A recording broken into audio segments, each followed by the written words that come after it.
Makna fakir dalam tasawuf kaum darwis. Para ulama berbeda pendapat mengenai pengertian istilah sufi. Sebagian berpendapat bahwa mereka disebut sufi karena mereka biasanya mengenakan pakaian kasar terbuat dari wol, yang dalam bahasa Arab disebut bulu domba. Sebagian lainnya mengatakan bahwa mereka disebut sufi karena mereka terbebas dari kecemasan duniawi serta hidup dengan tenang dan tentram.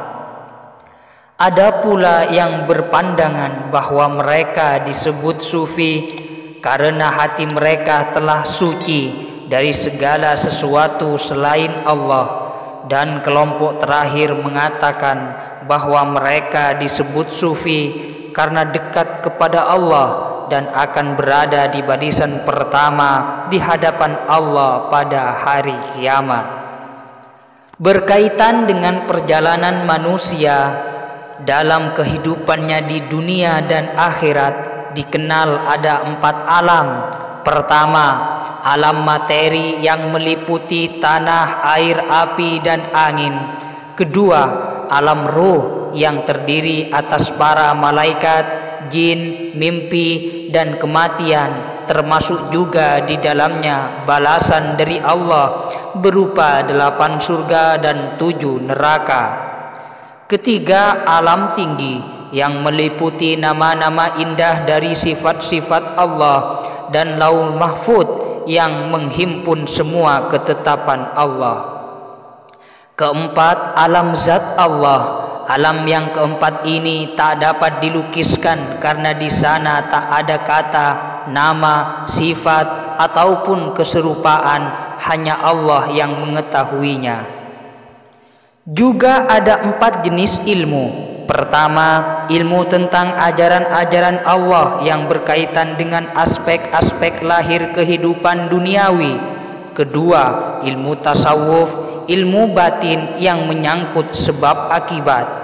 Ketiga, ilmu ruh untuk meraih makrifat. Keempat, ilmu hakikat. Jiwa juga terbagi ke dalam 4 bagian, yaitu jiwa material, jiwa tercerahkan, jiwa sultan, dan jiwa ilahi. Penampakan atau manifestasi Sang Khalik juga terbagi ke dalam 4 bagian.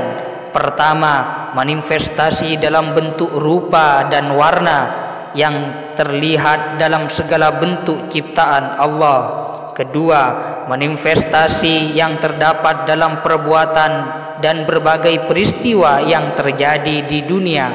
Ketiga, manifestasi dalam sifat-sifat, ciri dan karakter segala sesuatu. Keempat, manifestasi zat Allah. Orang berilmu yang telah mencapai tingkatan hakikat sejati tak lagi membutuhkan apa-apa selain Allah. Kelompok ini melampaui 3 kelompok pertama dan mereka akan meraih tujuan mereka, yaitu alam hakikat sejati yang paling dekat kepada Allah. Mereka hidup hanya demi zat Allah. Rasulullah Shallallahu Alaihi Wasallam bersabda, dunia dan akhirat diharamkan bagi orang yang mencari Allah. Allah berfirman dalam hadis qudsi, cintaku dan keberadaanku sesuai dengan cinta mereka kepadaku. Rasulullah Shallallahu Alaihi Wasallam bersabda, keadaanku adalah kefakiran dan kemiskinanku adalah kebanggaanku.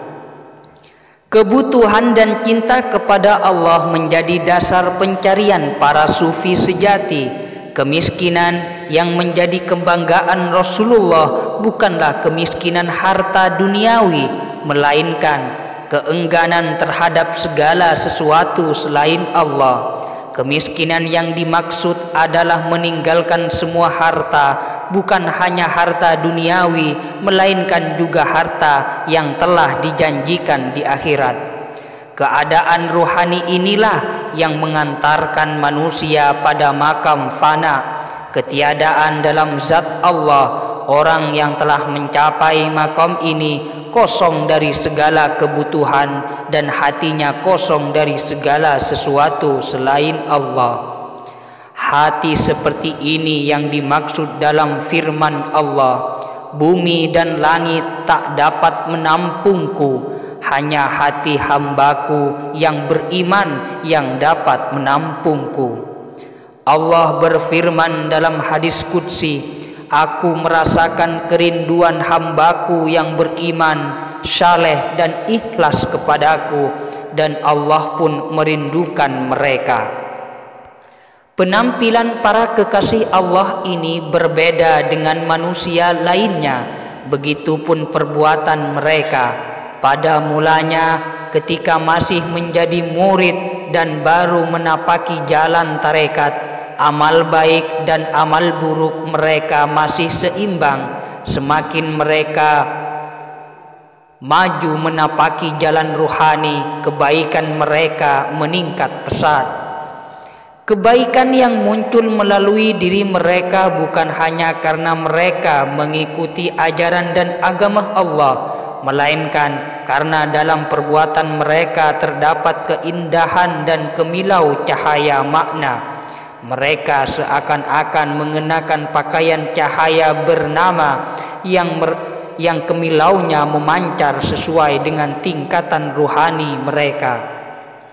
Seakan berhasil menaklukkan nafsu mereka berkat kalimat la ilaha illallah dan mencapai tingkatan yang dapat membedakan antara kebenaran dan kesesatan. Ketika mereka mencela keburukan dalam diri mereka dan mendambakan kebaikan, maka mereka akan memancarkan cahaya biru langit. Ketika mereka telah mencampakkan semua hasrat dan keinginan melalui berkah Al-Haq yang maha besar, dan ketika mereka kepada kehendak Allah, Allah meridai segala yang berasal darinya, cahaya mereka berubah menjadi putih jernih. Allah berfirman, وَجَعَلْنَا اللَّيْلَ لِبَاسًا وَجَعَلْنَا النَّهَارَ مَعَاشًا, dan kami jadikan malam sebagai perhatian dan siang untuk mencari penghidupan. An-Naba 10-11. Ayat yang menjelaskan tanda-tanda orang yang telah mencapai hakikat pikiran dan ilmu, orang yang di dunia ini telah dekat kepada kebenaran, merasa seakan-akan terpenjara di ruang yang gelap. Hidup mereka dijalani dalam penderitaan dan kesengsaraan. Mereka merasakan derita dan himpitan yang berat di dunia yang sangat gelap. Rasulullah Shallallahu Alaihi Wasallam bersabda, dunia ini adalah penjara bagi kaum beriman.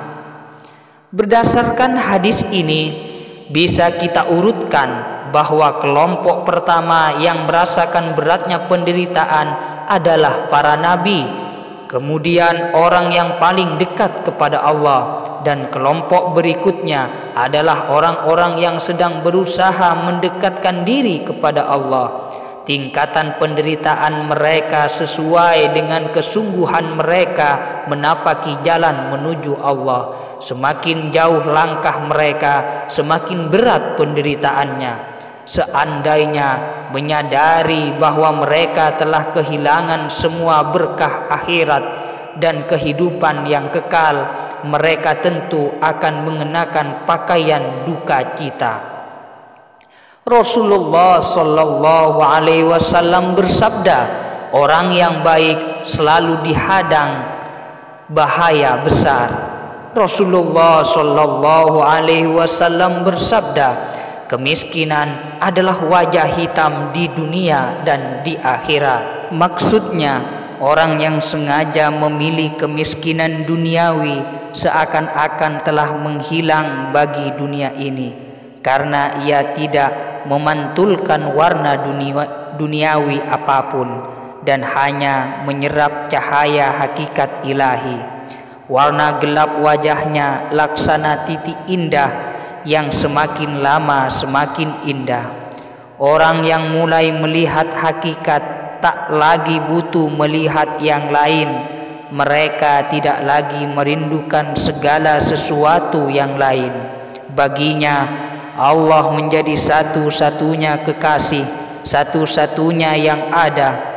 Itulah keadaan mereka di dunia maupun di akhirat. Itulah satu-satunya tujuan mereka. Ketika itulah mereka menjadi manusia, dan Allah telah menciptakan manusia agar dia mengenalnya, agar dia mencapai zatnya. Setiap orang harus berupaya mengetahui tujuan penciptaannya. Itulah kewajiban di dunia dan di akhirat. Dengan begitu, ia tidak akan menghabiskan umurnya di dunia ini secara sia-sia. Ia tidak akan menyesal selama-lamanya di akhirat. Ketika orang lain tenggelam dalam kerinduan yang melambat mereka sadari setelah mereka sangat jauh dari yang maha besar.